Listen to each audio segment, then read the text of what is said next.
शिवजयंती फक्त राज्यातच नव्हे तर देशभरामध्ये साजरी होते आणि उत्तर प्रदेशमध्ये आग्रा किल्ल्यावर शिवजन्मोत्सव भारत वर्ष का या विशेष कार्यक्रमाचं आयोजन करण्यात आले। मागच्या 3 वर्षांपासून छत्रपती शिवाजी महाराजांची जयंती आग्रातल्या लाल महाल या ठिकाणी साजरी केली जाते।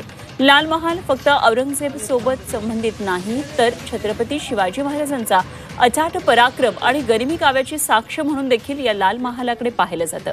आज शिवजयंतीनिमित्तानं शिवाजी महाराज आणि आग्र्याच्या लाल महालाचं नातं सांगणारा एक लेझर शो, सांस्कृतिक कार्यक्रम सादर केला जाणार आहे आणि संध्याकाळी शिवरायांची जयंती साजरी होणार आहे। मुख्यमंत्री देवेंद्र फडणवीस, उपमुख्यमंत्री एकनाथ शिंदे या कार्यक्रमासाठी उपस्थित राहणार आहेत।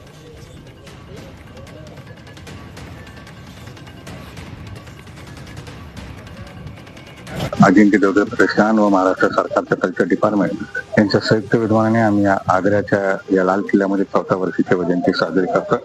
याच्या वैशिष्ट्य असं की सांस्कृतिक कार्यक्रम होईल, महाराष्ट्र गीतापासून सुरुवात होईल।